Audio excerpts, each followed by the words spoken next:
ഏറ്റവും കൂടുതൽ A+കൾ കൂടി വരികയും ഫുൾ മാർക്സ് മേടിച്ച് പാസ്സാവുന്ന കുട്ടികളുടെ എണ്ണം ഏറ്റവും കൂടുതൽ ഉണ്ടാകുന്ന ഒരു കാലമാണ്. അപ്പോൾ ഒരു 10 വയസ്സ് കഴിയുമ്പോൾ തൊട്ട് കുട്ടികളെ, അല്ലെങ്കിൽ അവർക്കൊരു ഇമോഷണൽ സ്റ്റെബിലിറ്റി എത്തി, അല്ലെങ്കിൽ ഒരു മെച്യൂരിറ്റി എത്തി എന്ന് നിങ്ങൾ തോന്നുന്ന സമയം തൊട്ട് കുട്ടികളെയും കൂടി ഇങ്ങനെ ഒരു ടോക്സിൽ ഇൻക്ലൂഡഡ് ആക്കുന്നത് നല്ലതായിട്ടാണ് എനിക്ക് തോന്നുന്നത്. ഇപ്പൊ ഈ ഒരു ജനറേഷന്റെ വേറൊരു കാര്യം പറയുകയാണെങ്കിൽ തന്നെ ഇവരെല്ലാം കണ്ടാണ് അറിയുന്നതെന്ന് പറയാം. അങ്ങനെ വെച്ചാൽ നമ്മൾ കണ്ടല്ലേ അറിയുന്നതെന്ന് ചോദിക്കാം. പക്ഷേ അല്ലെങ്കിൽ ഈ TV, ഫോൺ പോലുള്ള ഇലക്ട്രോണിക് ഉപകരണങ്ങൾ കുട്ടികൾ ഉപയോഗിക്കരുത് എന്ന് നമുക്ക് പറയാൻ പറ്റുമോ? പറയാൻ പറ്റില്ല. ഹലോ, നമസ്കാരം, എല്ലാവർക്കും നമ്മുടെ പുതിയൊരു വ്ലോഗിലേക്ക് സ്വാഗതം. അപ്പം ഇന്നത്തെ വ്ലോഗ് എന്ത് ചെയ്യണമെന്ന് എനിക്ക് വലിയ സംശയമൊന്നുമില്ലായിരുന്നു. കാരണം നമ്മുടെ ചുറ്റും ചൂട് പിടിച്ചൊരു വർത്തമാനമായിട്ട് നടക്കുന്ന ഒരു വേർഡാണ് 2K കിഡ്സ്.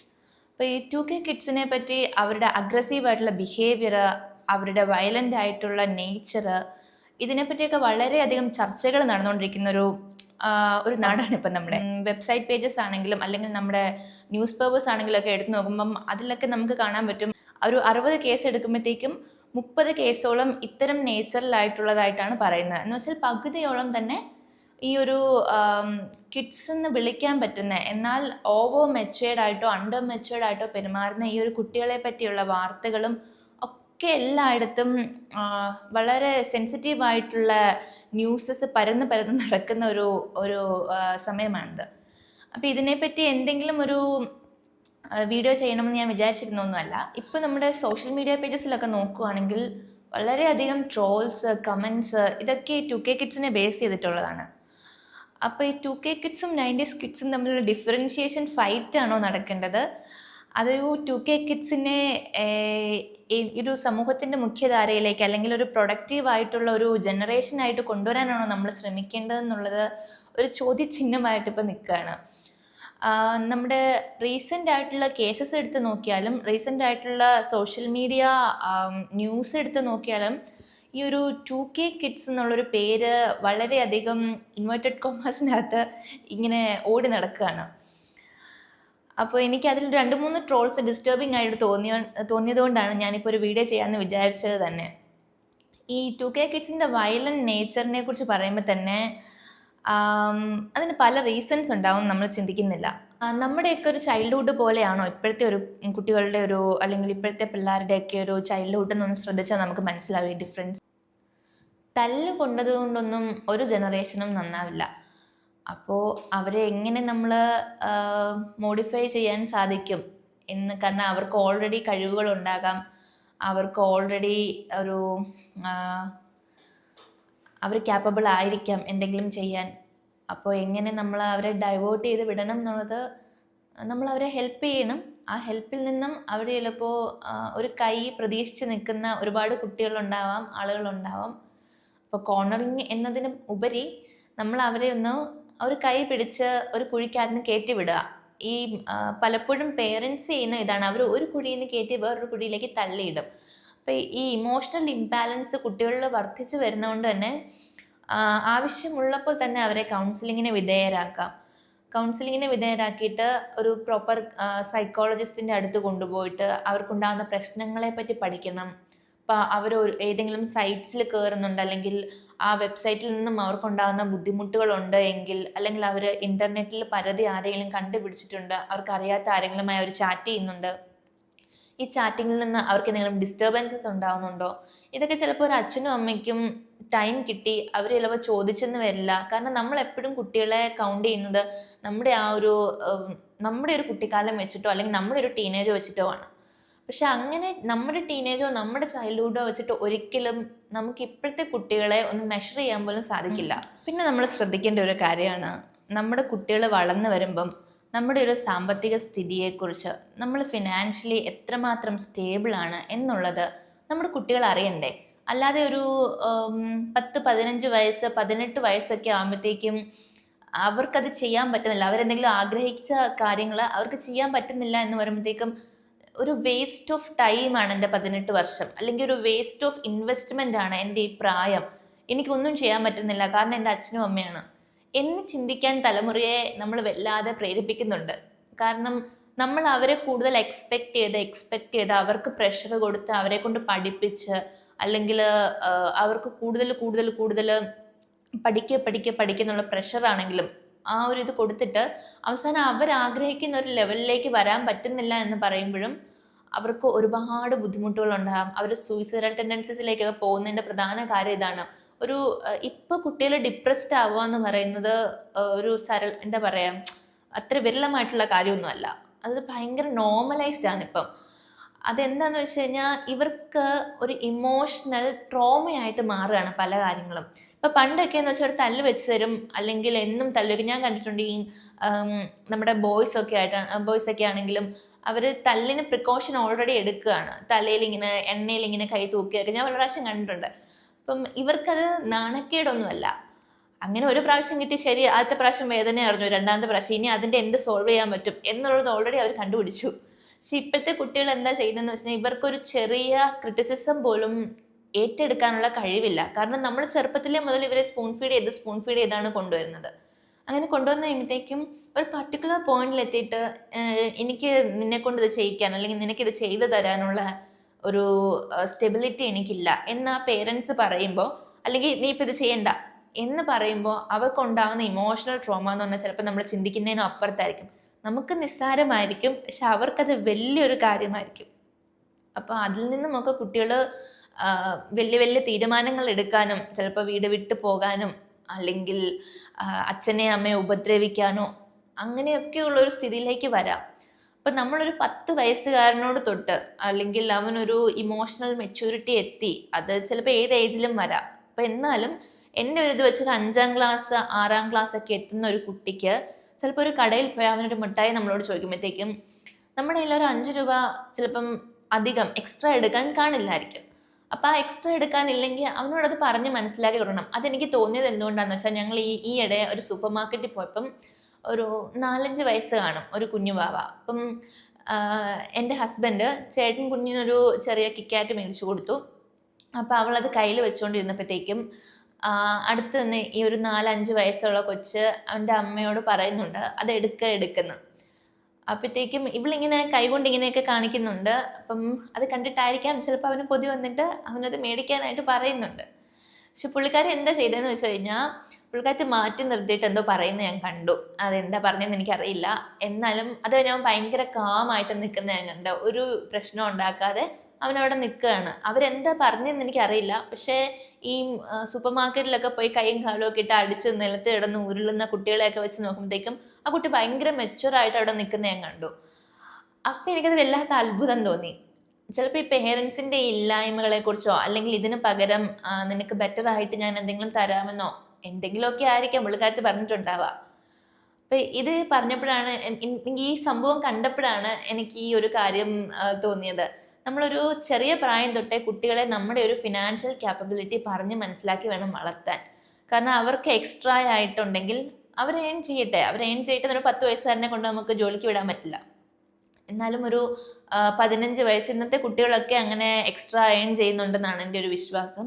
നമ്മളെപ്പോലെ അല്ല, നമ്മൾക്കൊക്കെ സ്കോളർഷിപ്സ് കിട്ടുന്നതൊക്കെ ആയിരുന്നു ഒരു എക്സ്ട്രാ ഏണിങ്സ് എന്ന് പറയുന്നത്. പക്ഷെ ഇന്നത്തെ കുട്ടികൾക്ക് അങ്ങനെയല്ല. അവർ അധിക സമയം വർക്ക് ചെയ്യുന്നുണ്ട്, പഠിക്കുന്നുണ്ട്. അങ്ങനത്തെ കുട്ടികളും ഉണ്ട്, ഞാൻ കണ്ടിട്ടുണ്ട് അവരെ. അപ്പോൾ ഇപ്പം എൻ്റെ കയ്യിൽ 100 രൂപയാണ് എൻ്റെ അല്ലെങ്കിൽ എൻ്റെ ഒരു 20,000 രൂപയാണ് എൻ്റെ ഒരു മാസത്തെ സാലറി. അപ്പം നിനക്ക് വേണ്ടിയിട്ട് എനിക്കൊരു 2,000 രൂപയെ ഈ മാസത്തേക്ക് മാറ്റി വയ്ക്കാൻ പറ്റൂ. അപ്പം ഈ 2,000 രൂപയ്ക്കകത്തുള്ള ആവശ്യങ്ങൾ അല്ലെങ്കിൽ ഒരു 1,000 രൂപയ്ക്കുള്ള ആവശ്യങ്ങൾ നിനക്ക് എന്തും എന്നോട് പറയാം എന്നുള്ള രീതിയിലേക്ക് കുട്ടികൾ വന്നു കഴിയുമ്പോഴത്തേക്കും അവർ കുറച്ച് കഴിയുമ്പോഴത്തേക്കും അതിൽ ഡൈജസ്റ്റഡ് ആവും. ഇപ്പോഴും സ്കൂളുകളിലും കോളേജുകളിലും കുട്ടികൾ ലഹരിയുടെ പുറകെ പോകുന്നു എന്ന് പറയുമ്പോഴത്തേക്കും നമുക്ക് അവരെ ഒന്ന് വഴി തിരിച്ചു വിടാനുള്ള അല്ലെങ്കിൽ അതിനുള്ള കഴിവ് നമുക്കില്ല എന്ന് നമ്മളും മനസ്സിലാക്കേണ്ടതാണ്. കുട്ടികളെ മാത്രം നമുക്ക് കുറ്റം പറയാൻ പറ്റില്ല. കാരണം അവർ എക്സ്പോസ്ഡ് ആണ്. നമ്മളും ആ പ്രായം കഴിഞ്ഞ് മുന്നോട്ട് വന്നവരാണ്. അപ്പം നമ്മൾ എക്സ്പോസ്ഡ് ആയിട്ടുള്ള കാര്യങ്ങൾ അല്ലെങ്കിൽ നമ്മൾ എക്സ്പീരിയൻസ് ചെയ്യാൻ ആഗ്രഹിച്ചവ, എക്സ്പീരിയൻസ് ചെയ്തിട്ടുള്ളവ, ഇതൊക്കെ നമ്മളും ചിന്തിക്കണം. അപ്പം അവരും ആ ഒരു ലോകത്തേക്ക് എത്തുവാണ്. ഏത് ലോകമായാലും അതൊരു ഗുഡ് ഓർ ബാഡ് എന്നത് വെച്ചല്ലാണ്ട് ഏത് ലോകത്തേക്കായാലും അവർ എക്സ്പോസ്ഡ് ആവുന്ന വഴി അവർക്ക് പോകാനൊരു ത്വരയുണ്ടാവും. അപ്പം അതിനെ നമ്മൾ ഒരു കുറ്റമായിട്ട് കാണാതെ അവരെ ഒരു ഫ്രണ്ട്ലി ബിഹേവിയറോട് കൂടി അതിൽ നിന്ന് മാറ്റാനുള്ളൊരു ഒരു ഇത് കാണിക്കണ്ടേ, ഒരു നമ്മൾ അവരെ ഒന്ന് തിരിച്ചു വിടാൻ, അല്ലെങ്കിൽ അവർ പോകുന്ന ആ വഴി ഡീവിയേഷൻ കൊടുക്കാൻ നമ്മൾ ഒരിക്കലും നമ്മൾ ശ്രദ്ധിച്ചിട്ടുണ്ടാവും. നമ്മുടെയൊക്കെ പേരൻസ് ആണെങ്കിലും ഇപ്പോഴത്തെ പേരൻസ് ആണെങ്കിലും ഒക്കെ നമുക്ക് ഓർഡറുകൾ ഇടാനായിട്ടാണ് ഏറ്റവും താല്പര്യം. പക്ഷെ നമുക്ക് ഒരിക്കലും ആ കുട്ടികളെ ഒന്ന് ഇൻക്ലൂസീവായിട്ട് നമ്മളെ ചോദ്യം ചെയ്യരുത് എന്ന രീതിക്ക് കാര്യങ്ങൾ മാറുകയാണ്. നമ്മളെ ചോദ്യം ചെയ്യാന്ന് വെച്ചാൽ നമ്മളെക്കാൾ ബുദ്ധിയുള്ള കുട്ടികളാണ് ഇപ്പോൾ വരുന്ന ജനറേഷൻസ്. കാരണം ഒരു 2010 ഇപ്പുറം എടുത്ത് നോക്കിയാൽ നമുക്ക് കാണാൻ പറ്റും ഏറ്റവും കൂടുതൽ A+കൾ കൂടി വരികയും ഫുൾ മാർക്സ് മേടിച്ച് പാസ്സാവുന്ന കുട്ടികളുടെ എണ്ണം ഏറ്റവും കൂടുതൽ ഉണ്ടാകുന്ന ഒരു കാലമാണിത്. അത്രത്തോളം അവർ പ്രൊഡക്റ്റീവ് ആണെന്നും അത്രയും ഇൻ്റലിജൻ്റ് ആയിട്ടുള്ള ബ്രില്യൻ്റ് ആയിട്ടുള്ള കുട്ടികളാണ് ഇന്ന് വളർന്നു വരുന്ന. റീസെൻ്റ് ആയിട്ടുള്ള പഴയത് തന്നെയല്ല, നമുക്ക് റീസെൻ്റ് ആയിട്ടുള്ള ന്യൂസസ് എടുത്താൽ തന്നെ അറിയാൻ പറ്റും അത്. അപ്പോൾ ഇതിൽ നിന്നൊക്കെ നമ്മൾ മനസ്സിലാക്കേണ്ടത് എന്താ, അവർ ഇൻ്റലിജൻ്റ് ആണ്, അവർ ബ്രില്യൻ്റ് ആണ്. അപ്പം അവരുടെ ആ ഒരു ബ്രില്യൻസിൻ്റെ ലെവല് നമ്മൾ എങ്ങനെ മാറ്റി ഉപയോഗിക്കുന്നു എന്നുള്ളതാണ്. നമുക്കൊക്കെ മനസ്സിലാക്കുന്നതിനപ്പുറം അവർക്ക് കാര്യങ്ങളെ ലോജിക്കലി ഡീൽ ചെയ്യാൻ അറിയാം. ഞാൻ കുട്ടികളുമായിട്ട് ഇൻട്രാക്ട് ചെയ്യുന്ന ആളാണ്.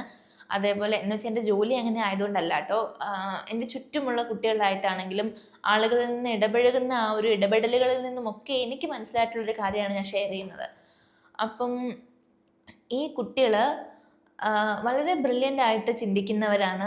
അവർക്ക് ആ രീതിയിൽ ലോജിക്കലായിട്ടുള്ള ഒരു റീസണബിൾ ആയിട്ടുള്ള മാറ്റേഴ്സ് കണ്ടുപിടിക്കാനും അവരുടെ ആ ഒരു ബ്രില്യൻസിനെ നമ്മൾ തിരിച്ചു വിടുകയാണെങ്കിൽ ചിലപ്പോൾ നാളത്തെ ഒരു വലിയ കണ്ടുപിടുത്തത്തിലേക്കോ അല്ലെങ്കിൽ എന്തെങ്കിലും ലോകത്തിന് നേട്ടം ഉണ്ടാക്കുന്ന കാര്യങ്ങളിലേക്കോ അവരെ തിരിച്ചു വിടാൻ നമുക്ക് സാധിക്കും. പക്ഷെ നമ്മൾ എന്താ ചെയ്യുന്നതെന്ന് വെച്ച് കഴിഞ്ഞാൽ ഒരു ചായക്കടയിലോ ഓട്ടോ സ്റ്റാൻഡിലോ അല്ലെങ്കിൽ അയൽക്കൂട്ടങ്ങളിലോ ഒക്കെ പോയിട്ട് അവൻ്റെ മോൻ ഇങ്ങനെ ചെയ്തു, ഇവളുടെ മോൾ ഇങ്ങനെ ചെയ്തു എന്നുള്ളൊരു പറച്ചിലേക്കാണ് നമ്മൾ പോകുന്നത്. അല്ലാതെ ആ കുട്ടികളെ ഒന്നും നമ്മൾ ഇവരെ എങ്ങനെയൊന്നും നേരെയാക്കി എടുക്കാം എന്ന് ഒരു കൂട്ടത്തിലും പോയിരുന്ന് നമ്മൾ ചർച്ച ചെയ്യാറില്ല. അങ്ങനെ ചർച്ച ചെയ്ത് തുടങ്ങിയാൽ ചിലപ്പോൾ നമുക്ക് മാറ്റങ്ങൾ കാണാൻ സാധിച്ചേക്കും. ചിലപ്പോൾ ഇന്ന് ഈ അവളുടെ മോനെയും അവൻ്റെ മോനെയും കുറ്റം പറയുന്നവരുടെ വീട്ടിലേക്കായിരിക്കും നാളെ ഒരു വെട്ടുകത്തിയായിട്ട് മോനോ മോളോ ഓടി വരുന്നത്. അപ്പോൾ ആ ഒരു കാര്യം നമ്മളും ചിന്തിക്കണ്ടേ. നമ്മുടെ വീട്ടിൽ നിന്നും നമ്മൾ ശുദ്ധികവശം തുടങ്ങണം എന്ന് പറഞ്ഞാൽ മാറ്റം വീട്ടിൽ നിന്നാവണം. അപ്പോൾ ആ മാറ്റം വീട്ടിൽ നിന്നാവുമ്പം ഇതേപോലെ പല സ്പേസസിൽ പോയി ഈ തെറ്റുകൾ സംഭവിച്ചു പോയ കുട്ടികളെ കരിവാരി തേക്കുകയും അല്ലെങ്കിൽ അവരുടെ കുടുംബത്തെ വ്യക്തിപരമായി അധിക്ഷേപിക്കുകയും അവരെ നാണം കെടുത്തുന്ന രീതിയിലുള്ള സംസാരങ്ങളിലേക്ക് പോവുകയും ഒക്കെ ചെയ്യാതെ സ്വന്തമായിട്ടുള്ള കുടുംബത്തിൽ ഇത് വന്നാൽ എങ്ങനെയായിരിക്കും നമ്മൾ പ്രതികരിക്കുക എന്നൊരു രീതിയിലേക്കും കൂടെ നമ്മൾ ചിന്തിച്ചു പോകണം. ഇത് നാളെ നമുക്ക് സംഭവിക്കാം. ഇപ്പം ഈ കഴിഞ്ഞ വാർത്തകളിലൊക്കെ കണ്ട പോലെ നമുക്ക് കാണാൻ പറ്റുന്നുണ്ടല്ലോ, ഈ കുട്ടികളൊക്കെയാണ്, കുട്ടികളെന്ന് പറയാൻ പറ്റില്ല, എന്നാലും ആ ഒരു ജനറേഷനിൽ വരുന്ന ആളുകൾ വീട്ടിൽ കയറി അതിക്രമം കാണിക്കുകയും വല്ലാതെ തല്ലുകയും ഒക്കെ ചെയ്യുന്നു. എന്ന് കേട്ടത് 2K കിഡ്സ് മാത്രമല്ല, ഞാൻ വായിച്ച ചില ന്യൂസ് വെച്ച് നോക്കുകയാണെങ്കിൽ ഒരുപാട് 10-40 വയസ്സായ ആളുകളും ഇതൊക്കെ ചെയ്യുന്നുണ്ട്. അമ്മമാരെ ഉപേക്ഷിക്കുന്നു, അല്ലെങ്കിൽ അവരെ തല്ലുന്നു, അച്ഛന്മാരെ തല്ലുന്നു, അച്ഛനെ കുത്തിക്കൊന്നു. ഇതൊക്കെ നമ്മളും കേൾക്കുന്നതാണ്. ഇതും ഈ ലഹരിയുടെ ഇതോ അല്ലെങ്കിൽ അവരുടെ മാനസികമായിട്ടുള്ള പ്രശ്നങ്ങളിൽ നിന്നോ വരുന്നതാകാം. അപ്പം ഇത് കുട്ടികൾ മാത്രമല്ല ചെയ്യുന്നത്. അതുകൊണ്ട് നമ്മൾ അവരെ കോർണർ ചെയ്ത് അവരെ ഒരു എന്താ പറയുക, ഒരു ഡിമോണിക് നേച്ചർ കൊടുക്കാതെ കുറച്ചും കൂടെയൊക്കെ ഒന്ന് ഇൻക്ലൂസീവായിട്ട് ഇവരെ എങ്ങനെ നമുക്ക് പ്രൊഡക്റ്റീവായിട്ട് യൂസ് ചെയ്യാം നല്ലൊരു സമൂഹത്തിൽ വേണ്ടിയിട്ട് എന്ന് ചിന്തിച്ച് ആക്ഷൻ എടുക്കുക എന്നുള്ളത് നമ്മുടെ റെസ്പോൺസിബിലിറ്റിയാണ്. കാരണം സമൂഹത്തിൻ്റെ റെസ്പോൺസിബിലിറ്റിയിൽ നിന്നും നമുക്ക് ഒളിച്ചോടാൻ പറ്റില്ല. നമ്മളും കുറച്ചും കൂടെ മാറേണ്ടിയിരിക്കുന്നു എന്നാണ് എനിക്ക് തോന്നുന്നത്. എൻ്റെ തോന്നലാണ്. ഇത് എത്രത്തോളം പേർക്ക് തോന്നുന്നെന്ന് എനിക്കറിയില്ല. അങ്ങനെ തോന്നുന്നുണ്ടെങ്കിൽ നിങ്ങൾ കമൻറ്റ് ചെയ്യണം. നിങ്ങളുടെ തോന്നലുകളും നിങ്ങളുടെ എക്സ്പീരിയൻസിൽ ഉണ്ടായിട്ടുള്ള കാര്യങ്ങളും നിങ്ങൾക്ക് എങ്ങനെയാണ് ഇങ്ങനൊരു സംഭവം നടക്കുമ്പം നിങ്ങൾ പ്രതികരിക്കുന്ന രീതികളുമൊക്കെ. ഈ പ്രതികരണങ്ങളെക്കുറിച്ച് പറയുമ്പോഴാണ് നമ്മുടെ വീട്ടിൽ ചിലപ്പം ഒരു സംഭവം നടക്കുമ്പം നമുക്ക് വ്യക്തമായിട്ട് പ്രതികരിക്കാൻ ചിലപ്പോൾ സാധിച്ചെന്ന് വരില്ല. കാരണം അപ്പം നമുക്ക് ചിന്തിക്കാനുള്ള ശേഷി കുറവായിരിക്കും എന്തായാലും. അപ്പം ഇത് വേറൊരു വീട്ടിൽ നടക്കുമ്പോൾ നമുക്ക് ലോജിക്കലായിട്ട് ചിന്തിക്കാൻ സാധിക്കും, ഇത് എന്ത് ചെയ്യാം, എങ്ങനെ ചെയ്യാം എന്നൊക്കെ. കാരണം നമ്മൾ ഫ്രീ ഓഫ് ആ ഒരു ആക്ഷനിൽ നിന്ന് നമ്മൾ ഫ്രീ ആണ്. പക്ഷെ നമ്മൾ ആ ഒരു ആക്ഷനിൽ ഇൻവോൾവ് ആകുമ്പോൾ എന്താ സംഭവിക്കുന്നതെന്ന് വെച്ച് കഴിഞ്ഞാൽ നമുക്ക് തന്നെ അറിയാം, നമുക്ക് ചിന്തിക്കാനുള്ളൊരു ക്യാപ്പബിലിറ്റി നഷ്ടപ്പെടും. അപ്പം അങ്ങനെ നഷ്ടപ്പെടുന്ന അവസ്ഥയിൽ നമ്മൾ ചെയ്യുന്നത് ചിലപ്പോൾ നമ്മുടെ ഒരു എന്താ പറയുക, ഒരു ആങ്കറിൻ്റെ പുറത്തോ അല്ലെങ്കിൽ നമ്മുടെ ഒരു ദേഷ്യം, നമ്മുടെ ഒരു വാശി. ഇപ്പൊ ഈ ഒരു ജനറേഷന്റെ വേറൊരു കാര്യം പറയുകയാണെങ്കിൽ തന്നെ ഇവരെല്ലാം കണ്ടാണ് അറിയുന്നതെന്ന് പറയാം.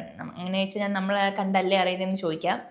പക്ഷേ നമ്മളൊക്കെ ഒന്ന് ചിന്തിച്ച് നോക്കിയാൽ നമുക്ക് മനസ്സിലാവും, നമ്മുടെയൊക്കെ കുട്ടിക്കാലത്ത് നമുക്ക് ഇത്രയും എന്താ പറയുക, ഒരാൾ കേട്ട് അയാൾ പറഞ്ഞു തരുന്ന കാര്യങ്ങളാണ് നമ്മൾ കേൾക്കുന്നത്. അതിൽ നിന്നുള്ള ഇമാജിൻ ചെയ്യാൻ നമുക്കൊരു പവർ ഉള്ളൂ. അയാൾ പറഞ്ഞു തരുന്നതിൽ നിന്ന് നമ്മൾ കേട്ട കാര്യങ്ങൾ നമ്മൾ ഇമാജിൻ ചെയ്താണ് എടുത്തുകൊണ്ടിരുന്നത്. അപ്പോൾ അയാളുടെ വിഷ്വൽ വേറെ ആയിരിക്കും, നമ്മുടെ മനസ്സിൽ വരുന്ന വിഷ്വൽ വേറെ ആയിരിക്കും.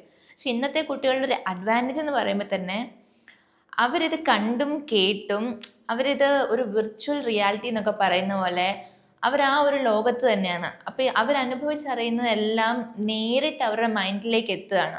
അപ്പം അതൊരു വയലൻസ് ആണെങ്കിലും റൊമാൻസ് ആണെങ്കിലും അല്ലെങ്കിൽ ഒരു പേരൻ്റൽ അഫെക്ഷൻ ആണെങ്കിലും ഇതൊക്കെ ഇവർ സ്വയം മനസ്സിലാക്കി എടുക്കുന്ന കാര്യങ്ങളാണ്. നമുക്ക് തന്നെ അറിയാം, നമ്മൾ സ്വയം മനസ്സിലാക്കി എടുക്കുന്ന കാര്യങ്ങളും വേറൊരാൾ പറഞ്ഞ് നമ്മൾ കേൾക്കുന്ന കാര്യങ്ങളും തമ്മിലുള്ള വ്യത്യാസങ്ങൾ. അപ്പം ഇതൊക്കെ ഈ കുട്ടികളുടെ ബിഹേവിയറിൽ വരുന്ന വ്യത്യാസങ്ങൾ. ഇതൊന്നും പറഞ്ഞു തരാൻ ഞാനൊരു കൺസൾട്ടൻറ്റ് സൈക്കോളജിസ്റ്റ് ഒന്നുമല്ല. അപ്പം ഈ തല്ലൻ്റെ വിഷയം അല്ലെങ്കിൽ തല്ലുകൊണ്ടാൽ വഴക്ക് പറഞ്ഞാൽ ഒന്നും മാറുന്ന കാര്യങ്ങളല്ല ഈ ലോകത്തുള്ള ഒന്നും. ചെറിയൊരു ഇൻസിഡൻറ്റ് പറയുകയാണെങ്കിൽ, ഞാനൊക്കെ സ്കൂളിൽ പഠിക്കുമ്പോഴത്തേക്കും എന്തെങ്കിലും ഒരു വലിയ തെറ്റെന്ന് പറയുന്നത് ഒരു അടിപിടി കേസോ അല്ലെങ്കിൽ എന്താ പറയുക, ആരെങ്കിലുമൊക്കെ അങ്ങോട്ടും ഇങ്ങോട്ടും വഴക്കിട്ട് ടീച്ചേഴ്സിനെ തറുതല പറയുന്ന പോലെ പറയുകയോ അവരോട് ആർഗ്യൂ ചെയ്യുകയോ ഒക്കെ ചെയ്ത് കഴിയുമ്പോഴത്തേക്കും ഒരു സസ്പെൻഷൻ അല്ലെങ്കിൽ ഡിസ്മിസൽ കൊടുത്ത് ആ കുട്ടി അവിടെ നിന്ന് ഒഴിവാക്കുകയാണ്. ആ കുട്ടി അവിടെ നിന്ന് ഒഴിവാക്കുമ്പോഴത്തേക്കും നമ്മൾ അവനൊരു കംപ്ലീറ്റ് സ്പേസ് ഒഴിവാക്കി വിടുകയാണ് ചെയ്യുന്നത്. എന്നാൽ അവിടെ പറഞ്ഞ് അവൻ ചെയ്തത് എന്താണെന്ന് മനസ്സിലാക്കി കൊടുക്കുകയോ അല്ലെങ്കിൽ അവനെ ഇൻക്ലൂസീവായിട്ട് നമ്മൾ ഈ സൊസൈറ്റിയിൽ മുന്നോട്ട് കൊണ്ടുപോകാനോ ശ്രമിച്ചതായിട്ട് എൻ്റെ ഒരു ചൈൽഡ്ഹുഡിൽ ഈ സ്കൂളുകളിലൊക്കെ കണ്ട ഒരു കാര്യമാണ് ഞാൻ പറയുന്നത്. എനിക്കങ്ങനെ തോന്നിയിട്ടില്ല. പലപ്പോഴും ഒരു എന്താ പറയുക, ഒരു ഡിസ്മിസൽ സസ്പെൻഷൻ അപ്പുറത്തേക്ക് നമ്മളൊരു ഒരു കൗൺസിലിംഗ് സെഷൻ അറേഞ്ച് ചെയ്യുന്നതായിട്ടോ ആ കുട്ടിക്ക് അവൻ ചെയ്ത തെറ്റിൻ്റെ വ്യാപ്തി മനസ്സിലാക്കി കൊടുക്കുകയോ അവനെ ഒന്ന് തിരിച്ച് അതിലേക്ക് ഡീവിയേറ്റ് ചെയ്ത് അതിൽ നിന്ന് കൊണ്ടുപോകുന്നതായിട്ടോ ഒന്നും ഞാൻ കണ്ടിട്ടില്ല. അപ്പം ഈ സസ്പെൻഡ് ഡിസ്മിസ് ചെയ്യുമ്പോൾ ഈ കൊച്ചു വീട്ടിൽ പോയിരുന്നു വീണ്ടും എന്തെങ്കിലുമൊക്കെ എന്താ പറയുക അവൻ്റേതായിട്ടുള്ളൊരു ലോകത്തേക്ക് അവൻ തിരിച്ചു പോവുക ചെയ്യുന്നത്. അല്ലാതെ അവനൊരു ഒരു ഡിസ്മിസൽ കൊണ്ടോ സസ്പെൻഷൻ കൊണ്ടോ അല്ലെങ്കിൽ ഒരു 2 അടി കിട്ടിയത് കൊണ്ടോ ഒന്നും നന്നാകാൻ പോകുന്നില്ല. നമ്മൾ കണ്ടിട്ടുള്ള ഒരു വ്യക്തിത്വങ്ങളെ വെച്ചിട്ടാണ് ഞാൻ ഈ ഉദാഹരണങ്ങൾ പറയുന്നത്. ഇപ്പം ഇന്നാണെങ്കിലും ഇപ്പം നമ്മൾ ലഹരി വിരുദ്ധതയൊക്കെ നമ്മുടെ സ്കൂളുകളിലും കോളേജുകളിലും അല്ലെങ്കിൽ നമ്മുടെ വർക്ക് സ്പേസസിലും ഒക്കെ ആയിട്ട് നമ്മൾ ലഹരി വിരുദ്ധ പ്രതിജ്ഞകൾ എടുക്കുക, അല്ലെങ്കിൽ ഒരു റാലി നടത്തുക, ബോധവൽക്കരണ ക്ലാസ് നടത്തുക, ഇതൊന്നും വേണ്ടെന്നല്ല. എന്നാലും ഈ ഒരു കാര്യത്തിനപ്പുറത്തേക്ക് ഇപ്പോഴും നമ്മുടെ കുട്ടികളെ കൊണ്ടുപോകുന്നുണ്ടോ എന്നുള്ളത് സംശയമാണ്. നമ്മുടെയൊക്കെ ഒരു കുട്ടിക്കാലത്തേക്ക് പോവുകയാണെങ്കിൽ നമ്മളിപ്പോൾ ഒരു എന്താ പറയുക, അയൽവക്കം, ഫ്രണ്ട്സ്, ടീച്ചേഴ്സ്, നമ്മുടെ പേരൻസ്, അല്ലെങ്കിൽ നമ്മുടെ വീട്ടിൽ വന്നു പോകുന്ന റിലേറ്റീവ്സ്, ഇങ്ങനെയുള്ള ആളുകളുമായിട്ട് മാത്രമേ നമുക്ക് മിങ്കിൾ ചെയ്യാനുള്ളൊരു അവസരം കിട്ടുന്നുള്ളൂ. പക്ഷെ ഇന്നത്തെ കുട്ടികളെ എടുത്ത് നോക്കുകയാണെങ്കിൽ അവരൊരു വലിയ വാസ്റ്റ് ഏരിയയിലേക്കാണ് സ്പ്രെഡായി കിടക്കുന്നത്. ഇൻ്റർനെറ്റ് എന്ന് പറയുമ്പോൾ പല കുടുംബങ്ങളിലെ കാര്യങ്ങൾ ഇവർക്ക് ഒരു ഫോണിലൂടെ അല്ലെങ്കിൽ ഒരു ലാപ്ടോപ്പിലൂടെ അല്ലെങ്കിൽ ഇവരുടെ കയ്യിൽ എന്താണോ ആ ഡിവൈസ് ഉള്ളത് ആ ഡിവൈസിൽ ഇവർക്ക് അവൈലബിൾ ആണെന്നുള്ളത് ഒരു കാര്യമാണ്. അപ്പം നമ്മുടെ വീട്ടിൽ നിന്നുള്ള കാര്യങ്ങൾ തന്നെ ആയിരിക്കില്ല ഇവർ പുറത്തേക്ക് എന്താ പറയുക അല്ലെങ്കിൽ ഇവർ ഇൻടേക്ക് ചെയ്യുന്നത്. ഇവർ എടുക്കുന്നത് അല്ലെങ്കിൽ ഇവർ മനസ്സിലാക്കുന്നതെന്ന് പറഞ്ഞാൽ ഈ ഒരു ആയിരക്കണക്കിന്, ലക്ഷക്കണക്കിന്, കോടിക്കണക്കിന് ആളുകളുടെ കാര്യങ്ങളാണ്. അപ്പം അതിലും ഈ കാണുന്ന കാര്യങ്ങൾ ഇവരെ വല്ലാതെ അഫക്റ്റ് ചെയ്യുകയും ചെയ്യാം. ഇവർക്കത് മനസ്സിൽ കിടക്കുകയോ അല്ലെങ്കിൽ ഇത് പ്രയോഗിക്കേണ്ടതായിട്ടുള്ളൊരു സ്ഥലത്ത് പ്രയോഗിക്കുകയോ ചെയ്യാം. ഓക്കെ. അല്ലെങ്കിൽ ഈ TV, ഫോൺ പോലുള്ള ഇലക്ട്രോണിക് ഉപകരണങ്ങൾ കുട്ടികൾ ഉപയോഗിക്കരുത് എന്ന് നമുക്ക് പറയാൻ പറ്റുമോ? പറയാൻ പറ്റില്ല. കാരണം ഇന്നത്തെ കുട്ടികളുടെ ഒരു എന്താ പറയുക, ഒരു ഇൻ്റലിജൻസിൻ്റെ മെയിൻ സോഴ്സ് ഫോണാണെന്ന് പറഞ്ഞാൽ തെറ്റ് പറയാൻ പറ്റില്ല. കാരണം അവർ കാണുന്ന വിവരങ്ങൾ നമ്മൾ ചിലപ്പോൾ കുട്ടിക്കാലത്ത് അറിഞ്ഞതിനേക്കാൾ അപ്പുറം കാര്യങ്ങളാണ്. അപ്പം അവരെ പെട്ടെന്നൊരു ദിവസം നീ അത് എടുക്കരുത് എന്ന് പറഞ്ഞാൽ നമുക്ക് മാറ്റി നിർത്താനൊന്നും പറ്റില്ല. അപ്പം ഇത് എന്താണ് ചെയ്യുന്നതെന്ന് മോണിറ്റർ ചെയ്യാൻ ചിലപ്പോൾ പേരൻസിന് സാധിക്കും അല്ലെങ്കിൽ ടീച്ചേഴ്സിന് സാധിക്കും. അല്ലാതെ നീ തീരെ ഫോൺ ഉപയോഗിക്കരുത്, നീ ടി വിയെ കാണരുത്, ഇതിനകത്ത് വരുന്നതൊക്കെ ചീത്തയാണ് എന്ന് പറഞ്ഞ് നമുക്ക് മാറ്റി നിർത്താനൊന്നും സാധിക്കില്ല കുട്ടികളെ. ഇവർ ചെയ്യുന്നത് എന്താന്ന് മോണിറ്റർ ചെയ്യുക എന്ന വഴി നമുക്ക് മാറ്റാൻ സാധിക്കും എന്ന് കരുതി സ്പൈ ആവാതിരിക്കുക. കുട്ടികൾക്ക് എപ്പോഴും പേടി വന്നു കഴിഞ്ഞാൽ അവർ നമ്മളോട് തുറന്ന് സംസാരിക്കുന്നത് കുറയും. അപ്പം അതുകൊണ്ട് തന്നെ ആ ഒരു സ്പൈ വർക്കിന് പോവാതെ ജസ്റ്റ് ഒന്ന് മോണിറ്റർ ചെയ്യുക, അവരെന്താണ് ചെയ്യുന്നത്, അല്ലെങ്കിൽ അവരുടെ ഒരു ദിവസം അവരെ കേൾക്കാനിരിക്കുക. ഇപ്പോൾ ഒരാഴ്ച നിങ്ങൾക്ക് പറ്റുന്നില്ല എന്നുണ്ടെങ്കിൽ ഒരു ഞായറാഴ്ചയോ ഒരു ശനിയാഴ്ചയോ ഇരിക്കുമ്പം അവർക്ക് ആ ഒരാഴ്ച നടന്ന സംഭവങ്ങളിൽ ഇമ്പോർട്ടൻ്റ് ആയിട്ട് നിങ്ങളോട് പറയാൻ തോന്നുന്ന കാര്യങ്ങളൊക്കെ ജസ്റ്റ് ഒന്ന് കേൾക്കാനായിട്ട് ഇരുന്ന് കൊടുക്കുക. ലിസണിങ് എന്ന് പറയുന്നത് ഒരു വലിയ ദൈവാനുഗ്രഹം എന്നൊക്കെ ഞാനൊക്കെ സ്കൂളിൽ പഠിക്കുന്ന സമയത്ത് കേട്ടിട്ടുണ്ട്. അപ്പം കേൾക്കുക എന്നതൊരു വലിയ അനുഗ്രഹം എന്നാണ് പറയുന്നത്. അപ്പം അങ്ങനെ ഇരുന്നിട്ട് അവരെ കേൾക്കാൻ നമ്മൾ പഠിക്കുക. അപ്പം അവരുടെ ചിന്തകളെ നമുക്ക് കുറച്ചൊക്കെ ഊഹിക്കാൻ സാധിക്കും. അപ്പം അവർ ഡൈവേർട്ട് ചെയ്ത് പോകുന്നൊരു റൂട്ട് നമുക്ക് ചിലപ്പോൾ മനസ്സിലാക്കാൻ സാധിച്ചെന്നിരിക്കും. അല്ലാതെ തീരെ ഒരു 5 വയസ്സ് 6 വയസ്സ് കഴിയുമ്പോൾ നമ്മൾ സ്കൂളിലേക്ക് വിട്ടു, ആ സ്കൂളിങ് മുതൽ നമ്മുടെ ഉത്തരവാദിത്തം തീർന്നു എന്ന് പേരൻസും ശരി എൻ്റേത് സിലബസ് മാത്രം കവർ ചെയ്യുന്നൊരു രീതിയാണ്, അതുകൊണ്ട് ഈ സിലബസ് കവർ ചെയ്ത് ഞാൻ ഇവരെ വീട്ടിലേക്ക് വിടുകയാണ് എന്ന് ടീച്ചേഴ്സും വിചാരിക്കാതിരിക്കുക. ഇപ്പം ഞാൻ റീസെൻ്റ് ആയിട്ട് കണ്ട വേറൊരു ന്യൂസാണ്, ഒരു ടീച്ചർ ഒരു കുട്ടിയുടെ പർട്ടിക്കുലർ ഇഷ്യൂ ഐഡൻറ്റിഫൈ ചെയ്ത് വീട്ടുകാരുമായിട്ട് അത് ചർച്ച ചെയ്ത് അതൊരു ഇഷ്യൂ ഒന്നും ആക്കിയിരുന്നൊന്നുമില്ല എന്ന് തോന്നുന്നു.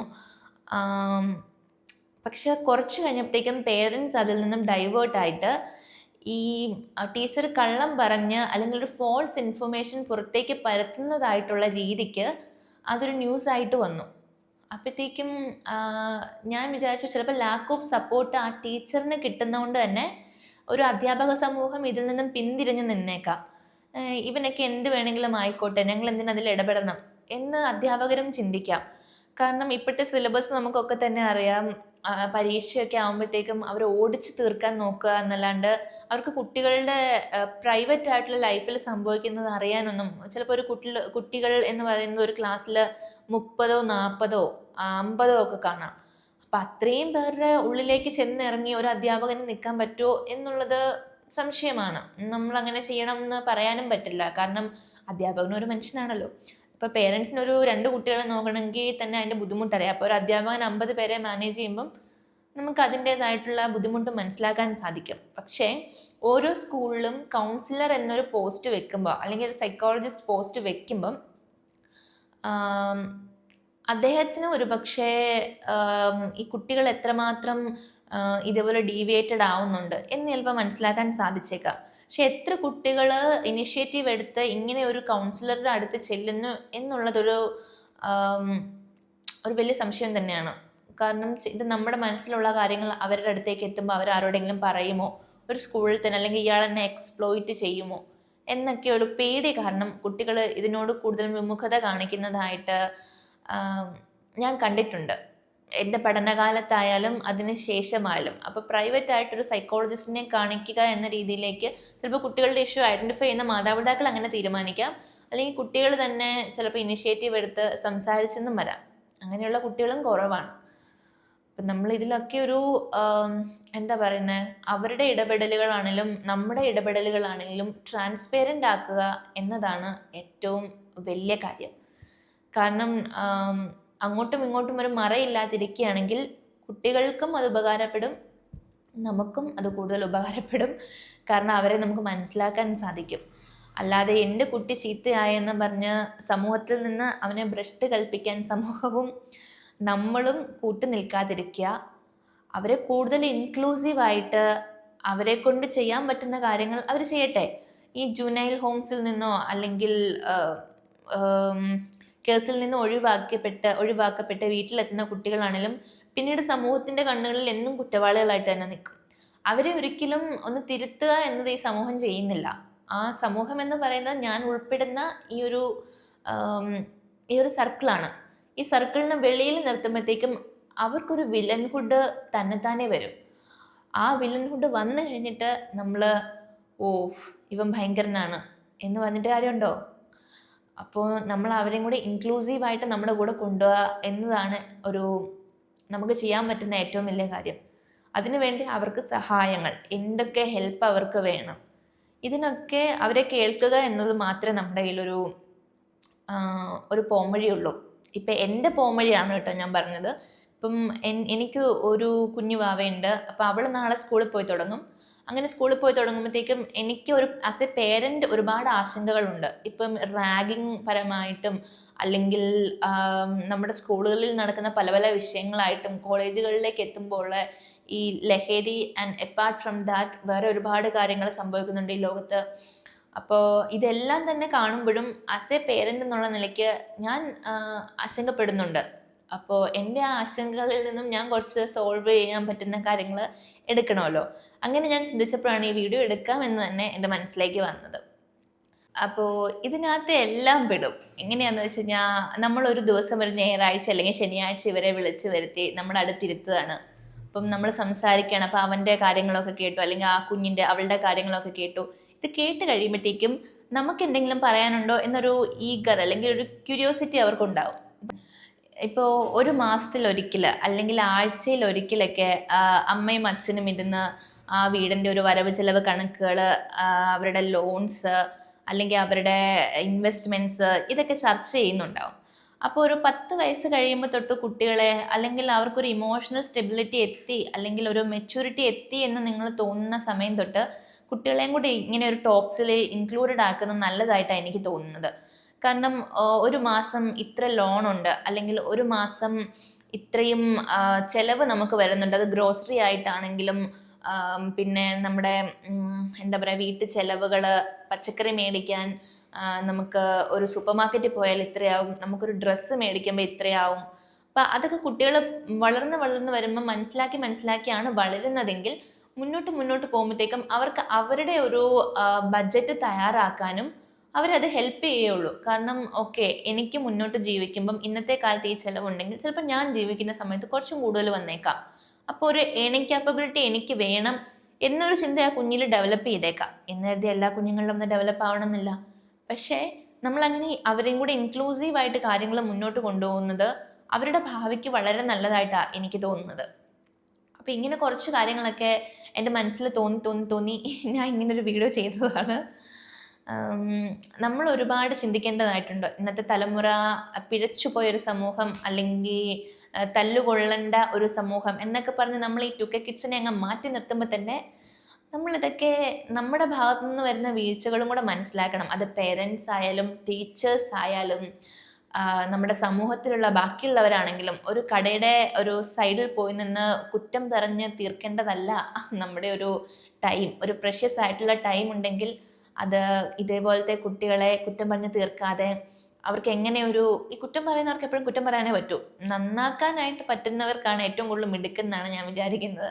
അപ്പം അങ്ങനെ ഒരു നന്നാകലിന് അവർക്ക് തോന്നാനും നമുക്ക് അതിൽ ഇടപെടാനോ അല്ലെങ്കിൽ അവരെ ഹെൽപ്പ് ചെയ്യാനോ സാധിക്കട്ടെ എന്നും ഞാൻ ആശംസിക്കുകയാണ്. അപ്പം ഇങ്ങനൊരു വീഡിയോ ചെയ്യാൻ പറ്റിയതിൽ ഒരുപാട് സന്തോഷമുണ്ട്. കാരണം ഇത് കുറേ നാളായിട്ടുള്ള ഇപ്പം ഈ കേട്ടോണ്ടിരിക്കുന്ന ഒരു വാർത്തകളൊക്കെ കേൾക്കുമ്പോഴത്തേക്കും ഭയങ്കര ഡിസ്റ്റർബ്ഡ് ആകുമ്പോൾ എപ്പോഴും ചിന്തിക്കും ഒരു വീഡിയോ പെട്ടെന്ന് എടുത്തൊരു വീഡിയോ ആയതുകൊണ്ട് എനിക്ക് എത്രത്തോളം കാര്യങ്ങൾ പറയാൻ സാധിച്ചു എന്നെനിക്കറിയില്ല. എങ്കിലും ഓൾമോസ്റ്റ് എന്നെക്കൊണ്ട് പറ്റുന്ന എനിക്ക് തോന്നിയ എന്തൊക്കെയോ കാര്യങ്ങൾ ഞാൻ ചേർത്തിട്ടുണ്ട് എന്നാണ് എൻ്റെ ഒരു വിശ്വാസം. അപ്പോൾ ഇതിന് മുകളിലായിട്ട് നിങ്ങൾക്ക് എന്തെങ്കിലും തോന്നുന്നുണ്ടെങ്കിൽ നിങ്ങൾക്ക് കമൻറ്റ് ചെയ്യാം. തള്ളപ്പെടേണ്ട ആളുകളാണോ ഈ കുട്ടികൾ അല്ലെങ്കിൽ ഇങ്ങനെ സംഭവിക്കുന്ന ആളുകളെന്നും, അതോ നമുക്ക് എന്തെങ്കിലും ഇവരെ പുതിയൊരു ജീവിതത്തിലേക്ക് നയിക്കാനായിട്ട് സാധിക്കുമെങ്കിൽ അത് നമ്മുടെ ഒരു സ്ട്രോങ് ആയിട്ടുള്ള ഗവൺമെൻറ് ഉണ്ട്, അതേപോലെ അതോറിറ്റീസ് ഉണ്ട്. അപ്പം ഇവരൊക്കെ തന്നെ നല്ല നല്ല ഇനിഷ്യേറ്റീവ്സ് ആയിട്ട് ഇപ്പം മുന്നോട്ട് വരുന്നതായിട്ടാണ് കാണുന്നത്. അപ്പം ഈ കുട്ടികളെ ആണെങ്കിലും ഇതേപോലെ ചെയ്യുന്ന മുതിർന്നവരാണെങ്കിലും വ്യക്തമായ നിയമ സംവിധാനങ്ങളും ഒരു നല്ല ഭരണകൂടവും ഒക്കെ ഉള്ളപ്പം ഇതിന് ഭരണപക്ഷി പ്രതിപക്ഷ കക്ഷി എന്നൊന്നുമില്ല, എല്ലാവരും ഒരുമിച്ച് നിൽക്കുന്നതായിട്ടാണ് കാണുന്നത്. അപ്പോൾ ആ ഒരു ഇൻക്ലൂസീവ് ആയിട്ടുള്ള ഒരു ഫോമാറ്റ് നമ്മുടെ ഈ സമൂഹത്തിലും അവർക്ക് കൊണ്ടുവരാൻ പറ്റുമെന്നാണ് എൻ്റെ ഒരു വിശ്വാസം. അപ്പം അതിനായിട്ട് നമ്മൾ ജനങ്ങളും സഹകരിക്കുക, നമ്മൾ അതിന് വേണ്ട കാര്യങ്ങൾ ചെയ്തു കൊടുക്കുക. നമ്മുടെ വീട്ടിൽ നിന്നുള്ള കാര്യങ്ങളാണ് ഞാൻ ഉദ്ദേശിച്ചത്. എന്താണെന്ന് വെച്ച് കഴിഞ്ഞാൽ നമ്മുടെ കുട്ടികളെ നമ്മൾക്ക് ശ്രദ്ധിക്കാൻ പറ്റുന്ന പോലെ ശ്രദ്ധിക്കുക, നമ്മൾക്ക് പ്രൊവൈഡ് ചെയ്യാൻ പറ്റുന്ന ഇൻപുട്സ് അവർക്ക് കൊടുക്കുക, എന്നിട്ട് അവരിൽ നിന്ന് ഔട്ട്പുട്ട് എക്സ്പെക്റ്റ് ചെയ്യാതിരിക്കുക. അതാണ് ഏറ്റവും വലിയ കാര്യം. അപ്പോൾ ഇന്നത്തെ വീഡിയോ കൊണ്ട് എല്ലാവർക്കും വളരെയധികം നന്ദി. എന്തെങ്കിലും കൂടുതലായിട്ട് നിങ്ങൾക്ക് മനസ്സിൽ തോന്നുന്നുണ്ടെങ്കിൽ കമൻറ്റ് ചെയ്യുക. ഇതിനെപ്പറ്റി ചർച്ച ചെയ്യുന്നത് ഒക്കെ വളരെ നല്ല കാര്യമാണ്. അവരെ പറ്റി കുറ്റം പറയാതെ നമുക്ക് അവരെ എങ്ങനെ നന്നാക്കാമെന്ന് കൂടി ചർച്ച ചെയ്യാം. അപ്പോൾ ശരി, എല്ലാവർക്കും നന്ദി. ഇന്നത്തെ വീഡിയോ ഇവിടെ അവസാനിക്കുകയാണ്.